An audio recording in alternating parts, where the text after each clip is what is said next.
Assalamu alaikum. Welcome to my YouTube channel. Today I will tell you why I learned Turkish language. कि हम Turkish language क्यों सीखते हैं.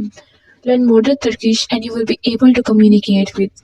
कि हम अगर Turkish language सीख लें तो हम 60 मिलियन Turkish यानी कि पीपल्स के साथ कम्युनिकेट करने के काबिल हो जाते हैं. उसके बाद हम यानी कि जो Turkish language है वो नॉर्थन काइप्रस, बल्गारिया, रोमानिया और यहाँ तक कि बल्कन के भी हर पार्ट में बोली जाती है. Few million people members of the recently founded Turkish communities in Australia, Belgium, Britain, Germany, Holland और वेस्टर्न कंट्रीज में भी ये बोली जाती है. अगर तुर्की सीख ली जाए तो इसका फ़ायदा ये होता है कि हम पूरी दुनिया में जिस भी जगह पे जाएं तो हम इजीली हम बोल सकते हैं और समझ सकते हैं उनकी लैंग्वेज को, चाहे फिर वो कराची हो, दिल्ली हो, बांग्लादेश हो, तो वो कुछ भी हो तो हम वहाँ पर तुर्किश लैंग्वेज सीख सकते हैं. आगे है उसके फीचर्स ऑफ तुर्किश कि तुर्किश लैंग्वेज के कौन से ऐसे फीचर्स हैं जिसकी वजह से हम उसे यानी कि इजीली सीख सकते हैं. तुर्किश यूजेस वोवल हार्मनी कि यानी कि जिस तरह होता है ना वोवल इंग्लिश में ए आई ई ओ यू, इसी तरीके से इंग्लिश में तुर्किश में भी होते हैं ए ई आई ओ, लेकिन यहाँ पर ओ और U as a deep use किया जाता है. A feature unknown in English speakers. Why English uses a separate word. Turkish often adds an ending to an existing word. फिर उसके बाद है तुर्किश लैंग्वेज के कुछ ऐसे वर्ड्स जो एक दूसरे से मुख्तलिफ होते हैं. जिस तरह अब है गैलेबिले जैक्सिन. हम अपनी बेस स्टार्ट करेंगे यानी कि अल्फ़ाबेट्स को समझने से पहले हम कुछ उसके फीचर्स समझेंगे ताकि पता चल जाए कि हम तुर्किश लैंग्वेज कैसे सीख सकते हैं ईजीली, किस तरीके से. सो पहले क्या है गैलेबिले जैक्सिन. इन्होंने यहाँ पर एक वर्ड दिया है.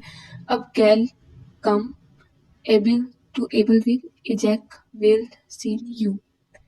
इसका मतलब होता है you will be able to come, यानी कि ये सिंगल वर्ड है. अगर हम इंग्लिश में देखो तो बहुत सारे वर्ड्स को इकट्ठा करना पड़ता है तब जाके एक सिंगल वर्ड बनता है, लेकिन तुर्किश में ये होता है कि हम एक सिंगल वर्ड के जरिए हम 4 या 5 मीनिंग्स को इकट्ठे कन्वे कर सकते हैं. आगे है वोवल हार्मनी. अब वोवल हार्मनी कैसे की जाती है. जैसे हमारी रिदम होती है, राइम होती है, उन सबको यानी कि आगे पीछे करके डिफरेंट फॉर्म्स में यूज़ करके हम तुर्किश लैंग्वेज को यूज़ कर सकते हैं. जैसे यहाँ पर ई है तो ई का मतलब ये नहीं होगा कि ये ई है, इसका मतलब ये होगा कि ये आ की फॉर्म में आता है, इसलिए यहाँ पर ले और ला की एंडिंग दिखाई गई है. ये वोवल हार्मनीज है ई और. अब जिस तरह हम इंग्लिश में आई एन जी का यूज़ करते हैं ना, इसी तरीके से हम तुर्किश में भी ई और यानी कि आई वाई ओ आर का यूज़ करते हैं. इस तरह से आगे इसकी फॉर्म आती है ई और, आई और, उई और उई और. जो ये होता है ना आई, ये सिंपल होता है, लेकिन ये होता है सिंगल आई विदाउट डॉट. इसका मतलब होता है ए.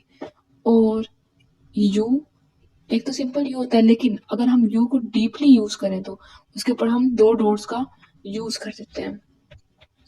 फिर आगे वर्ड ऑर्डर कि हम किस तरीके से तुर्किश को यूज कर सकते हैं. जिस तरह हम इंग्लिश में देखते हैं ना कि सब्जेक्ट वर्ब और ऑब्जेक्ट, लेकिन तुर्किश में ऐसा होता है कि सब्जेक्ट ऑब्जेक्ट और वर्ब होता है, कि सब्जेक्ट पहले आएगा फिर ऑब्जेक्ट और फिर एंड पे आएगा वर्ब.